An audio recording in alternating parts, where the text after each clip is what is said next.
Hello students, आज हम start करेंगे class 8 social and political life का थर्ड चैप्टर। अब इस चैप्टर के नाम पे जाने से पहले हम याद करते हैं कि अभी तक हमने इस चैप्टर में या इस सब्जेक्ट में क्या क्या पढ़ा है। तो class 8 social and political life के इंट्रोडक्शन पार्ट में हमने देखा था कि Hindu Kush mountains, Himalayan ranges और इंडियन ओशन के बीच का ये जितना भी पूरा एरिया है, यहाँ थी इंडियन सिविलाइजेशन। अब अगर इंडियन सिविलाइजेशन की बात करें तो इंडियन सिविलाइजेशन बहुत सारे छोटे छोटे अलग अलग देशों में डिवाइडेड थी। अब मैं ऐसा क्यों कह रहा हूँ कि बहुत सारे छोटे छोटे अलग अलग देशों में डिवाइडेड थी, क्योंकि हर जगह की पहचान अलग थी। अब जैसे जो पंजाब के लोग हैं वो पंजाब को अपना देश मानते थे, वो अवध को अपना देश नहीं मानते थे, उनकी नज़र में अवध दूसरा देश था। जो अवध के लोग हैं वो बंगाल को अपना देश नहीं मानते थे, उनकी नज़र में बंगाल दूसरा देश था। जो बंगाल के लोग हैं वो महाराष्ट्र को अपना देश नहीं मानते थे, उनकी नज़र में जो मराठी लोग हैं ये दूसरे देश के हैं। और इसी तरीके से जो मराठी लोग हैं वो साउथ इंडियंस को अपना देश नहीं मानते थे, उनकी नज़र में ये साउथ इंडियंस दूसरे देश के हैं। तो हर जगह की पहचान अलग अलग थी। अब एक ऐसा टाइम आया जब हमारी इंडियन सिविलाइजेशन के ज़्यादातर हिस्से में ब्रिटिशर्स का राज हुआ। अब जब ब्रिटिशर्स का राज था हमारे इंडियन सिविलाइजेशन में, तो इंडियन सिविलाइजेशन के जो देश थे ये बहुत ज़्यादा परेशान हो गए। ये वैसे ही आपस में एक दूसरे से लड़ते रहते थे पावर के लिए, अपना एम्पायर बढ़ाने के लिए। अब इनके पास लड़ने के लिए एक और दुश्मन आ गया, ब्रिटिशर्स। और इसके अलावा ब्रिटिशर्स जितने भी एरिया में रूल करते थे, उस एरिया में जितने भी फैसले होते थे ब्रिटिशर्स अपनी मनमर्जी से लेते थे। जितना भी रेवेन्यू होता था, जितना भी फ़ायदा होता था, जितने भी सारे गुड्स होते थे, ये सब का सब उठा के ले जाते थे यूरोपियन कंट्रीज़ में और सारा फ़ायदा ये उठाते थे। तो इस वजह से होता ये था कि जितने भी इंडियन जो देश हैं इंडियन सिविलाइजेशन के, ये सब के सब परेशान थे ब्रिटिशर्स से। और ये अलग अलग स्टेट्स ब्रिटिशर्स से लड़ाई करते थे अलग अलग टाइम पे, और कोई कामयाब नहीं हो पाया कभी ज़्यादा। अब इस बीच जब इस पूरे सिलसिले को 150 साल 200 साल गुजर गए, तो यहाँ पे स्टार्ट हुआ इंडियन नेशनलिस्ट मूवमेंट। अब ऐसे कई सारे लोग सामने आए जिन्होंने कल्पना करी एक देश की, कि इंडियन सिविलाइजेशन के जितने भी देश हैं छोटे छोटे, इन सारे देशों को मिलाकर एक देश बनाया जाए, और एक देश बनने के बाद हम एक तरह से लड़ें ब्रिटिशर्स से। और ऐसा हुआ भी। सारे देश के लोग एक साथ आए और एक साथ उन्होंने स्ट्रगल किया ब्रिटिशर्स के खिलाफ। अब जब ब्रिटिशर्स हमारा देश छोड़कर जा रहे थे और हमारे देश को आज़ादी मिलने वाली थी, उस टाइम पे एक नए देश की नींव पड़ रही थी। एक नया देश जो कि इन तमाम छोटे छोटे देशों से मिलकर बना है। एक नया देश जिसमें अलग अलग रेसेस के लोग हैं, अलग अलग धर्मों के लोग हैं, अलग अलग लैंग्वेजेस बोली जाती हैं। एक पूरा इतना बड़ा यूनियन था छोटे छोटे देशों का। और अब जब हमारा ये नया देश बन रहा था, तो इस टाइम पे हमारे फ्रीडम फाइटर्स ने बहुत बड़े बड़े और बहुत फंडामेंटल चेंजेस किए हमारी इंडियन सिविलाइजेशन में। अब जैसे कि पहले के टाइम में औरतों को कोई राइट्स नहीं मिलते थे, लेकिन जब आज़ादी मिली हमारे देश को, उसके बाद औरतों को सारे राइट्स दिए गए, उनको बराबरी के सारे अधिकार मिले। और औरतें अगर देखा जाए तो वो आधी पॉपुलेशन होती हैं। इसके अलावा जो लोअर कास्ट के लोग थे उनको सारे राइट्स मिले। अनटचेबिलिटी का जो सिस्टम है उसे ख़त्म किया गया। हमारे देश में हमेशा से जो ये सिस्टम चलता आया कि राजा है प्रजा है, इस सिस्टम को ख़त्म किया गया। हमारे देश में डेमोक्रेसी लाई गई, यानी कि लोगों का राज होगा। लोग वोट देंगे और लोग फैसला करेंगे कि देश की बागडोर किसके हाथ में होगी। और हर 5 साल के बाद देश में चुनाव होंगे और सरकारें बदलती रहेंगी। तो कोई अब राजा नहीं होगा, कोई अब प्रजा नहीं होगा। देश में रूल ऑफ लॉ होगा, यानी कि कानून का राज होगा। और कानून की नज़र में सब बराबर होंगे, सब में इक्वालिटी होगी, हर आदमी को जस्टिस मिल पाए। इस वजह से जगह जगह पे कोर्ट्स बनाई गई। और इन कोर्ट्स के पास इतनी ताकत है कि देश का प्रेसिडेंट भी अगर कोई गलत काम करता है तो ये देश की कोर्ट्स प्रेसिडेंट को भी जेल में डाल सकती हैं। तो इतने बड़े बड़े चेंजेस किए गए इंडियन सिविलाइजेशन में। और जो हमारे देश के फ्रीडम फाइटर्स थे वो एक चीज़ बहुत अच्छे से जानते थे कि हमारे देश में कुछ ऐसे लोग हैं जिनके पास बहुत ज़्यादा पैसा है, बहुत ज़्यादा पावर है, जो कि रूलिंग क्लास के रहे हमेशा से। और दूसरी तरफ जितनी ज़्यादातर पॉपुलेशन है वो बहुत ही ज़्यादा गरीब है, उनके पास ज़्यादा कुछ भी नहीं है। तो इस वजह से जो कॉन्स्टिट्यूशन बनाया गया, कॉन्स्टिट्यूशन में वो आइडियल्स हैं जिन आइडियल्स पे ये देश चलेगा। अब इतने सारे छोटे छोटे देशों को मिलाकर ये देश बनाया गया, तो ये छोटे छोटे देश वापस से एक दूसरे से ना लड़ने लग जाएं।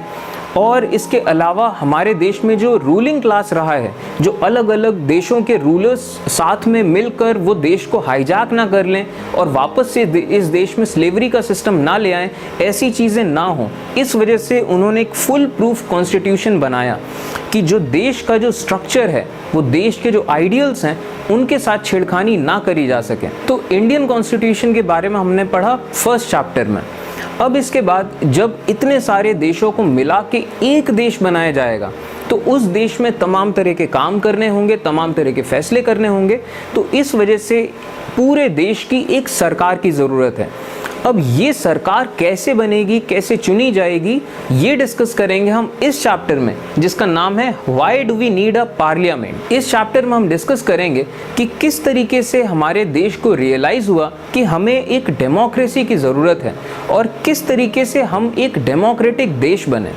और इसके अलावा हम देखेंगे पार्लियामेंट और उसके दोनों हाउसेस के बारे में, जो कि होते हैं लोकसभा और राज्यसभा। और हम जानेंगे कि लोकसभा और राज्यसभा के अलग अलग फंक्शंस क्या हैं। और हम बात करेंगे तमाम अलग अलग मुद्दों पे, जैसे कि सरकार कैसे बनाई जाती है, कोएलिशन गवर्नमेंट क्या होती है, क्वेश्चन आवर क्या होता है। और लास्ट में हम बात करेंगे कि क्या सही मायने में हम एक ट्रू डेमोक्रेसी बन पाए हैं। अब हमारा पहला टॉपिक है why should people decide. India became independent on 15 अगस्त 1947। हमारे देश को आज़ादी मिली 15 अगस्त 1947 को। Before this India was under British colonial rule. अब 1947 से पहले हमारे देश में था ब्रिटिश कॉलोनियल रूल। अब ये जो वर्ड है कॉलोनियल रूल, ये वर्ड आया है कॉलोनी से। अब इसका क्या मतलब है कि कॉलोनी से ये वर्ड बना है कॉलोनियल।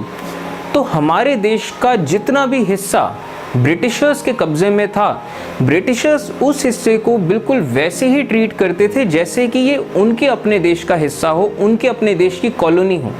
तो इस वजह से ये जो वर्ड है कॉलोनी, कॉलोनी से ये वर्ड आया है कॉलोनियल रूल। अब जैसे कि मैं आपको इसका एग्जाम्पल बताता हूँ, 15th-16th सेंचुरी के आसपास अब हमारे देश के जो स्पाइसेस हैं या जो मसाले हैं वो पूरी दुनिया में जाते थे, पूरी दुनिया में एक्सपोर्ट होते थे।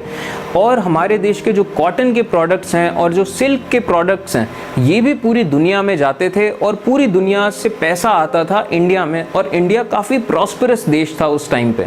और अगर 15th-16th सेंचुरी की बात करी जाए तो उस टाइम पे जितनी भी वर्ल्ड इकोनॉमी थी, उस वर्ल्ड इकोनॉमी का 70-80% हिस्सा इंडिया और चाइना के पास था, यानी कि 70% हिस्सा एशिया के पास था। और जबकि यूरोपियन कंट्रीज़ की आप बात करो तो 16th सेंचुरी के आसपास यूरोपियन कंट्रीज़ का कंट्रीब्यूशन सिर्फ 5% के आसपास था पूरी वर्ल्ड इकोनॉमी में। तो अब जब ब्रिटिशर्स आए इंडिया और ब्रिटिशर्स ने राज किया इंडिया पे, तो इंडिया के जितने मसाले हैं ब्रिटिशर्स ले जाके बेचने लग गए। इंडिया के जितने कॉटन के प्रोडक्ट्स हैं, जितने सिल्क के प्रोडक्ट्स हैं, उनका रॉ मटेरियल ब्रिटिशर्स ले जाते थे अपने देश में, यूरोपियन कंट्रीज़ में, और वहाँ उनके फिनिश्ड प्रोडक्ट्स बनाते थे और पूरे यूरोप में बेचते थे और बाकी पूरी दुनिया में बेचते थे। तो जो फ़ायदा इंडिया के पास आना चाहिए, इंडिया के किसानों के पास आना चाहिए, वो फ़ायदा जाने लगा ब्रिटिशर्स के पास। ब्रिटिशर्स इसके अलावा इंडिया में जितनी भी खदानें होती थीं, सोने की, चांदी की, हीरो की खदानें, जितनी भी मिनरल्स होते थे, इन सारे खदानों से जो कुछ भी निकलता था ब्रिटिशर्स उन्हें ले जाते थे यूरोपियन कंट्रीज़ में। इसके अलावा ब्रिटिशर्स हिंदुस्तान के खेतों में अलग अलग तरह की क्रॉप्स उगवाते थे और वो क्रॉप्स ले जाते थे यूरोपियन कंट्रीज़ में और इसके अलावा बाकी देशों में बेचते थे। तो जो ब्रिटिशर्स थे वो हर तरीके से इंडिया की इस ज़मीन का और इंडिया के रिसोर्सेज का यूज़ करते थे अपने फ़ायदे के लिए। तो इसे कहा जाएगा ब्रिटिश कॉलोनियल रूल, यानी कि इंडिया के उस हिस्से को ब्रिटिशर्स इस तरीके से यूज़ करते थे जैसे वो ब्रिटेन का हिस्सा हो, रादर दैन कि वो इंडिया का हिस्सा हो। तो 1947 से पहले इंडिया में था ब्रिटिश कॉलोनियल रूल। अब ये जो ब्रिटेन वाले लोग ऐसा फैसले लेते थे, ये फैसले इंडियंस को पसंद नहीं आते थे, लेकिन इंडियंस मजबूर थे उनके ये बात मानने के लिए, उनके फैसले मानने के लिए, क्योंकि अगर इंडियंस ब्रिटिशर्स के फैसले नहीं मानते थे तो ब्रिटिशर्स यार उनकी पूरी मन मर्जी है, उनका पूरा राज है, वो कुछ भी कर सकते हैं। ब्रिटिशर्स लोगों को मरवा सकते हैं, पिटवा सकते हैं, उनको कुछ भी कर सकते हैं, उनको बिना कुछ कहे जेल में डाल सकते हैं, सालों साल जेलों में सड़ने के लिए, और कोई सुनवाई नहीं थी उसकी, क्योंकि इंडियंस के पास कोई राइट्स नहीं थे ऐसे कि वो ब्रिटिशर्स के खिलाफ कुछ कर सकें। और जहाँ तक लड़ाई झगड़े की बात है तो लड़ाई झगड़े में इंडियंस हारते ही रहे हमेशा ब्रिटिशर्स से। एक स्टेट मान ली ब्रिटिशर्स को हरा भी देता था तो कुछ साल में ब्रिटिशर्स वापस उस स्टेट पे कब्जा कर लेते थे। तो इस तरीके से under colonial rule people lived in the fear of British government. Colonial rule जब हमारे देश में था तो लोग ब्रिटिश गवर्नमेंट से थोड़ा डर के रहते थे, थोड़ा सा दब के रहते थे। Indians did not agree with many of the decisions that British took. अब अंग्रेज जो फैसले लेते थे, तमाम तरह के फैसले की कौन सी चीज़ उगवाई जाए, कौन सी चीज़ कैसे खरीदी जाए, कैसे बेची जाए, क्या किया जाए, कैसे कानून लाए जाएं, तो अंग्रेज जितने भी फैसले लेते थे उन फैसलों से जो इंडियंस हैं वो खुश नहीं होते थे, बहुत नाराज़ होते थे, लेकिन वो मजबूर थे अंग्रेज़ों की बात मानने के लिए।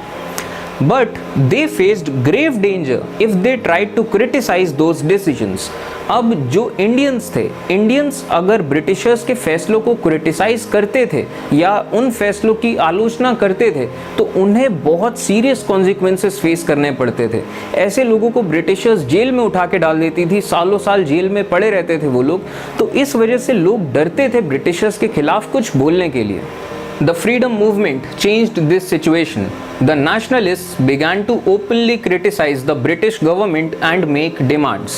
अब देश में ये जो हालात थे कि देश के लोग ब्रिटिशर्स के आगे अपनी आवाज़ नहीं उठा पाते थे, ये सिचुएशन चेंज होना शुरू हुई जब हमारे देश में नेशनलिस्ट मूवमेंट और फ्रीडम मूवमेंट स्टार्ट हुआ। तो अब ये जो लोग थे, जो कि नेशनलिस्ट लोग थे, ये लोग क्या करने लगे, ये ब्रिटिश गवर्नमेंट को क्रिटिसाइज करने लगे उनके गलत फैसलों के लिए। क्रिटिसाइज यानी कि आलोचना करना। तो ब्रिटिश गवर्नमेंट जो भी ऐसे फैसले लेती थी जो थोड़े गलत होते थे, गलत पॉलिसीज होते थे, तो उनको ये खुले तौर पे ओपनली क्रिटिसाइज करते थे ये नेशनलिस्ट लोग। और ये लोग ब्रिटिश गवर्नमेंट से डिमांड्स करने लग गए। अब जैसे कि इन 1885 Indian National Congress demanded that there should be elected members in the legislature. अब ऐसे नेशनलिस्ट ने मिलकर साल 1885 में एक ग्रुप बनाया जिसको नाम मिला इंडियन नेशनल कांग्रेस।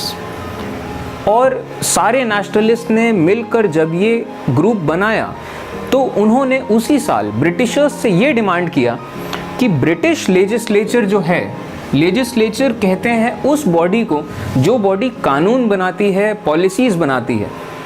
तो कांग्रेस के लोगों ने ये डिमांड किया ब्रिटिशर्स से कि जो ब्रिटिश लेजिस्लेचर है इसमें इंडिया के भी कुछ इलेक्टेड मेंबर्स होने चाहिए, और ये जो इलेक्टेड मेंबर्स हों ये बस दिखावे के ना हो कि बस यूं ही बैठे हुए हैं, इनके पास कोई राइट्स नहीं है। इनके पास ये राइट भी हो कि with a right to discuss the budget and ask questions, इनके पास ये राइट भी होगा कि ये अंग्रेज़ों से, ब्रिटिश गवर्नमेंट से सवाल पूछ सकते हैं अलग अलग पॉलिसीज़ में। और जो बजट बनता है, किसी भी देश का बजट बनता है, किसी कंपनी का बजट बनता है, उसी तरीके से ब्रिटिश गवर्नमेंट का भी जो बजट बनता था उस बजट में डिस्कशन में हिस्सा ले सकें। तो ये राइट हो इन इलेक्टेड लोगों के पास। अब अंग्रेज़ों ने इंडियन नेशनल कांग्रेस की इस डिमांड को मान लिया, लेकिन पूरी तरीके से नहीं माना।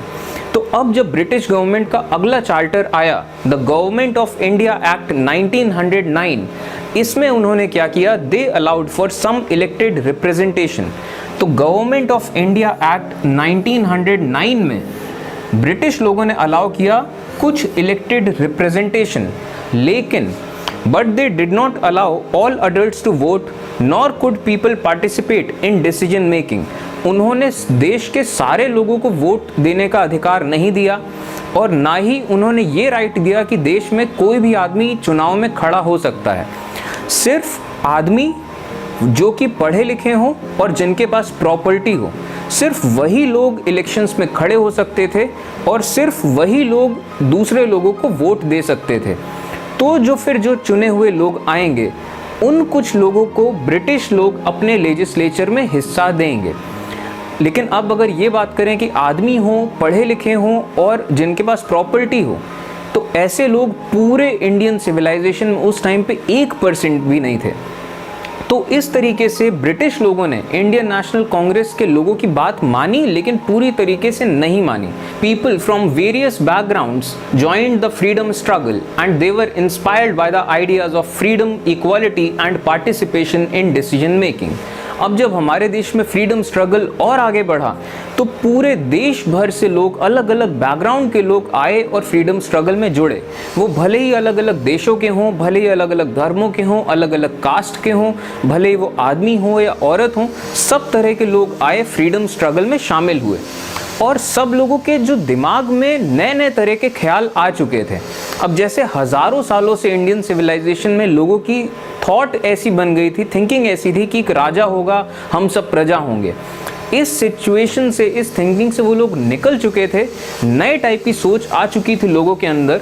लोग फ्रीडम चाह रहे थे कि आज़ादी मिले सबको, इक्वालिटी चाह रहे थे कि अब सब लोगों को बराबरी का अधिकार मिले, और इसके अलावा पार्टिसिपेशन इन डिसीजन मेकिंग, कि अब जो सरकार बने उसमें लोगों की भी भागीदारी हो, कि जो लोग चाहें सरकार वैसा काम करे, और सरकार जो है वो ध्यान रखे कि लोग क्या चाहते हैं, तो एक कोऑर्डिनेटेड वे में काम चलता रहे।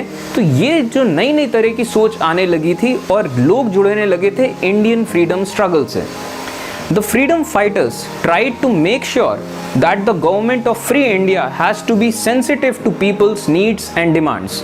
अब जो हमारे फ्रीडम फाइटर्स थे, उन्होंने पूरी कोशिश करी कि जो आज़ाद भारत की सरकार होगी, ये सेंसिटिव रहे लोगों की ज़रूरतों के लिए और लोगों की डिमांड्स के लिए।